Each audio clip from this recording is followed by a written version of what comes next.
Hello and welcome. I'm Pranay Upadhyay and you are watching Namaste World, your daily window into the biggest stories shaping India and the world. We begin in South Asia.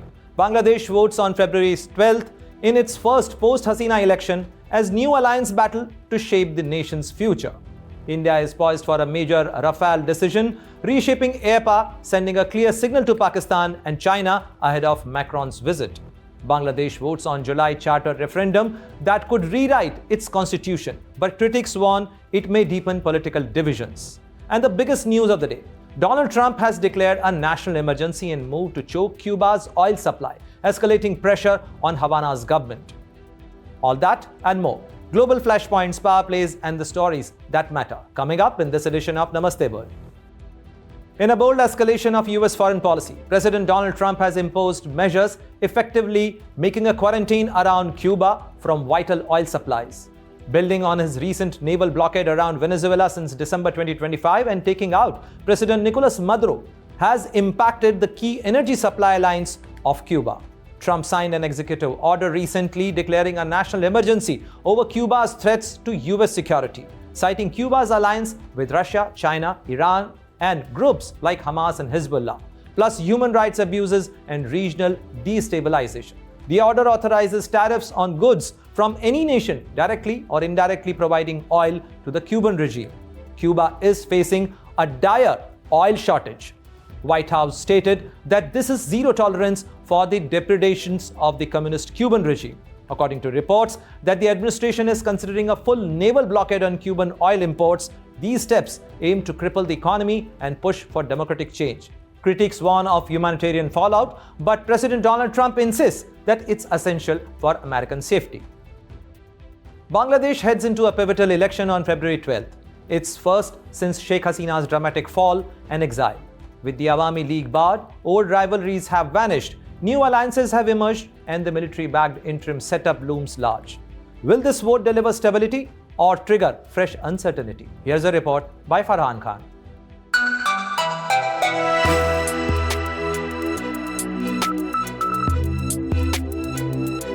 Bangladesh is preparing for a national referendum on its election day on February 12 that could reshape its constitutional system, but instead of bringing stability, it may deepen political divisions.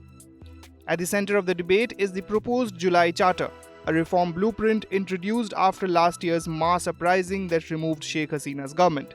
The interim administration led by Mohammad Yunus wants voters to approve the charter through a nationwide referendum. If passed, the newly elected parliament would be converted into a constitutional reform council for 6 months, tasked with rewriting major parts of the constitution. On paper, this sounds like democratic renewal. In reality, it raises serious concerns about legitimacy. Normally, Parliament's authority flows from the Constitution. But under the current plan, an executive order predefines both the process and the outcome of reform, effectively allowing a new body to authorize itself. Critics argue this stretches Bangladesh's constitutional framework to breaking point. More troubling is who gets to shape this new political order. Several major parties have been excluded from the process. The Awami League, Bangladesh's oldest and once dominant party, has been barred from elections and even prevented from campaigning against the referendum. Other established parties were also shut out of the reform dialogue. This means a constitutional overhaul is being pushed forward without the participation of large sections of the political spectrum. Meanwhile, support for the referendum comes mainly from a loose alliance of the Bangladesh Nationalist Party, the BNP, Jamaat-e-Islami, the newly formed National Citizen Party, the NCP, and the interim authorities. But even within this coalition, unity is fragile. The NCP, born out of the student-led uprising, originally refused to sign the July Charter, despite demanding its implementation. After forming a tactical alliance with Jamaat, it is now campaigning for a yes vote, raising questions about its real commitment and consistency. The BNP, which has recently shifted towards defending constitutional continuity, has also endorsed the referendum. This creates confusion over whether it intends to strengthen parliament or bypass it through the new reform council. Jamaat, for its part, has attached long dissent notes seeking major ideological changes, showing that even supporters disagree on what the new system should look like. So what emerges is not a unified reform movement, but a coalition bound mainly by opposition to the old political order. History suggests this is a risky path. Countries like Egypt tried to rebuild political systems using revolutionary legitimacy while excluding rivals and ended up with instability. Tunisia, by contrast, achieved early success by keeping reform inclusive. The most important challenge is the economy and of course the employment challenges, because this uprising started as an employment related movement, if you think about the quota reform. So we have not necessarily solved the employment issues. So I mean that will essentially remain a major challenge and major source of future despair and future frustrations. So the July Charter, the administration, and at the same time the economy, and those things will essentially remain the major challenge for the next government. Bangladesh now faces the same choice. A referendum pushed through by some forces while sidelining others may deliver quick change but not lasting stability. Without broad political consensus, any new constitutional order risks being contested from day one. What is being sold as national renewal could become a gamble, one that reshapes the rules of the game without bringing the country together. With Farhan Khan, Bureau Report, India Today Global. India is on the brink of a landmark air power decision, one that could reshape the Indian Air Force air power, signals resolve to Pakistan, and sends a calibrated message to China. With Rafale jets, deadly missiles, and strategic timing ahead of President Emmanuel Macron's India visit, is New Delhi clearing the runway for a decisive shift in regional air dominance? That remains a question. Here is a report by Rudrashish Kanjila.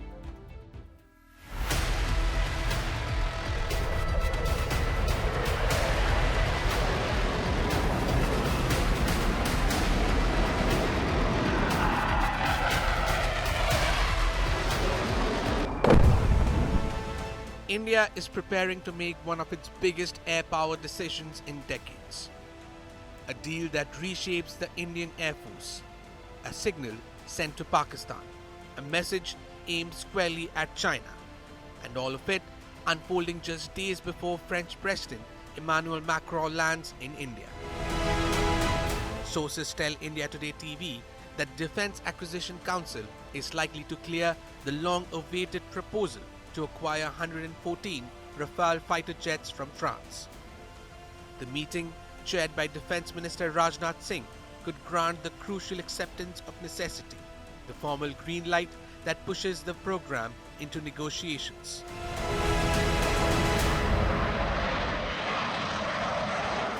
If approved, this would become one of India's largest ever fighter aircraft deals, worth an estimated 3.25 lakh crore rupees. The timing is not accidental. It comes as India air power gap grows sharper and regional threats grow louder. The Indian Air Force today operates around 29 fighter squadrons, far below its sanctioned strength of 42. On the western front, Pakistan.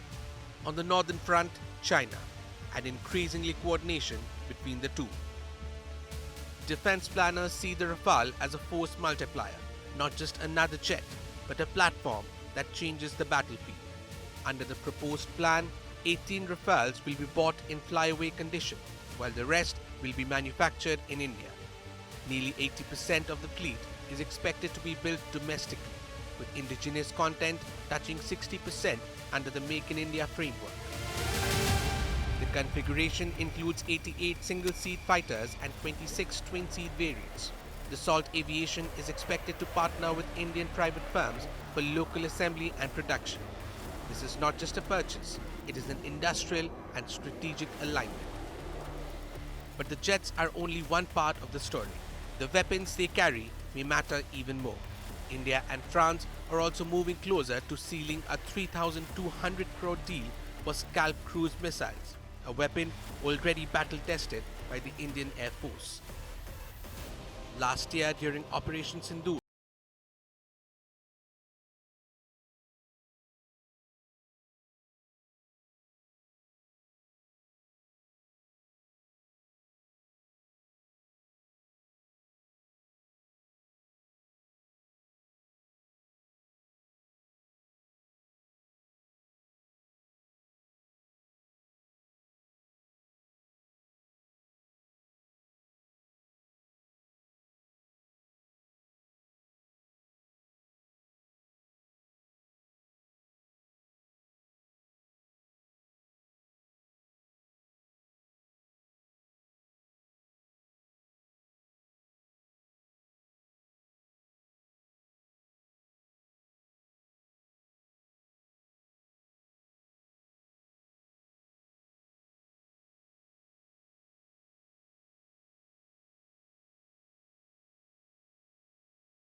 long-range combat superiority. For France, the deal deepens a defense partnership forged in conflict and tested in combat. For India, it marks a shift towards credible, long-range strike capability, delivered fast, delivered precisely. As President Macron prepares to visit India, the runway is being cleared, not just for diplomacy, but for a new phase in India's air power story. With Rudrashish Kanjilal, Bureau Report, India Today Global.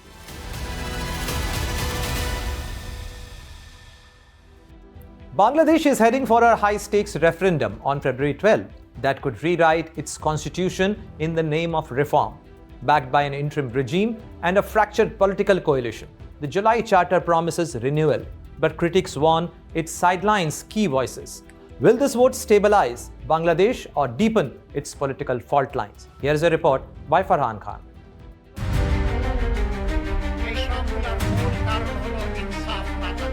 Bangladesh heads into a landmark election on February 12, 2026, its first since the dramatic fall of Sheikh Hasina's government in 2024. With the long-dominant Awami League banned from contesting, the political battlefield has been completely reshaped. So who are the key players now fighting for control of the country's future? At the front is the Bangladesh Nationalist Party or BNP, led by Tariq Rahman, son of former Prime Minister Khaleda Zia. Once pushed into political exile, Rahman returned to Dhaka late last year and has quickly revived the party's grassroots machinery. The BNP positions itself as a centre-right nationalist force promising infrastructure development, economic recovery and inclusive governance. With strong public rallies and growing momentum, many analysts see the BNP as the front-runner in this election. If we are in the government, we need to provide jobs for the young people. We need to provide, bring businesses in the country so that jobs can be created, people can have a better life. We need to provide medical service for our people. We need to rebuild the education system for our people. There are many challenges. And to fight these challenges, of course, in this world, a single country cannot fight it. They need friends, of course. We need friends. Close behind is Jamaat-e-Islami, an Islamist party with a controversial past dating back to Bangladesh's independence war in 1971. After being banned for over a decade, Jamaat was allowed back into politics in 2025 and has rapidly rebuilt its organizational strength under leader Shafiqur Rahman. This time, Jamaat is leading a broad alliance and expanding its outreach, including fielding its first Hindu candidate to attract minority voters. Its supporters argue the party offers moral governance and discipline, while critics fear a shift towards religious conservatism. Teaming up with Jamaat is the National Citizens Party or NCP, a new force born after the 2024 student uprising that toppled Hasina. Led by 27-year-old Nahid Islam, the NCP promotes clean governance, press freedom and stronger regional diplomacy. However, its alliance with Jamaat has sparked internal splits, with some members accusing the leadership of compromising the movement's original ideals of electoral survival. So I think we could say the issue of corruption governance is certainly there. I think there's also a kind of a culture war going on in Bangladesh. One of the blocks that are competing, the Jamaat-led bloc is comprised of quite a number of Islamist parties. These are, conservative right-wing political organizations that have a certain vision for Bangladesh. And on the other side, the BNP has a more secular outlook. So, a lot of more secular-minded people, including Awami League supporters, I think will back the BNP in the election because they're concerned about the prospect of Jamaat-led government and what that might mean for Bangladesh's national identity, particularly around the rights of women and minorities. Beyond these blocs, small players such as Islami Andolon Bangladesh and the Jatiyo Party are contesting independently, though neither is expected to dominate nationally. But the election isn't being shaped by politicians alone. Overseeing the transition is Mohammad Yunus, the Nobel laureate heading the caretaker government. While ensuring the vote goes ahead, Yunus is also pushing a national referendum on a new July charter, a reform blueprint born out of last year's protests. It proposes changes to governance, anti-corruption systems, and election rules, making February 12 not just a political contest, but a vote on Bangladesh's future structure. Then, there's Army Chief General Waqar-uz-Zaman, whose role is crucial in maintaining security amid lingering unrest. While the military isn't contesting power, its support for stability and for Yunus's interim government remains central to whether the election proceeds peacefully. And looming over everything is Sheikh Hasina herself. Now in exile in India and sentenced to death in absentia, Hasina has condemned the polls as illegitimate. Though her Awami League is barred, she still commands loyalty among parts of the population. Her continued influence worries the interim authorities, who have even banned her speeches inside Bangladesh. What we saw in the previous regime or in the previous time, that the people of Bangladesh were treated politically, that which political bloc they belong to. But I want to see a change in this perspective, that the people of this country will not be treated politically for their political the political bloc or political party affiliation, but I hope that the people of this land will be treated as a citizen. They will be given the citizen rights, the basic rights. They will be treated only as citizens, not with their political affiliation. একটা প্রবাদ খুব করে চলছে এখন যে মানে পুরাতন বোতলে নতুন মদ বা নতুন বোতলে পুরাতন মদ, এরকম কিছু একটা প্রবাদ আসলে চলছে। সো আমার কাছে মনে হয় যে এই যে আগের যে ট্র্যাডিশনটা, যে পলিটিক্যাল যে চাওয়া পাওয়া বা গণতান্ত্রিক অধিকার, এগুলার জন্য আন্দোলনটা করলেও আমার কাছে মনে হয় এই পর্যায়ে এসে এটা কিছু পার্টিকুলার মানুষদের জন্য ভালো হয়েছে, বাট ওভারঅল যে সর্বসাধারণ যে মানুষজন বা জনগণ, তাদের কাছে যে চাওয়া পাওয়াটা সেটা আসলে হচ্ছে না আর কি। আমার কাছে মনে হয় যে ওই আগের ধারাটাই চলছে এখনও, বরং আমার কাছে মনে হয় যে এই নতুন বাংলাদেশ আমরা যেটার কথা বলছি সেটার অবস্থা আরও বেশি খারাপ হয়ে গিয়েছে। So as voters head to the polls, the contest is no longer the familiar BNP versus Awami League rivalry. Instead, it is a three-way struggle between a revived BNP, a resurgent Islamist alliance led by Jamaat, and a youthful protest movement trying to convert revolution into political power, all under the watchful eye of an interim government and the military. The February election may well determine whether Bangladesh moves towards stability, reform, or a new phase of political uncertainty. With Farhan Khan, Bureau Report, India Today Global. As we wrap up today's show, here's a quick look at the top stories making waves around the world. China has issued its strongest warning yet on Taiwan, pledging support for pro-unification forces while vowing tough action against separatists amid rising cross-strait tensions. Emmanuel Macron has warned Europe to brace for fresh clashes with Washington, urging economic reforms and unity amid growing tensions with the US under President Donald Trump. 8 trucks moved toward Egypt's Rafah crossing as the gateway to Gaza partially opened, a key step in Donald Trump's plan to end the Israel-Hamas war.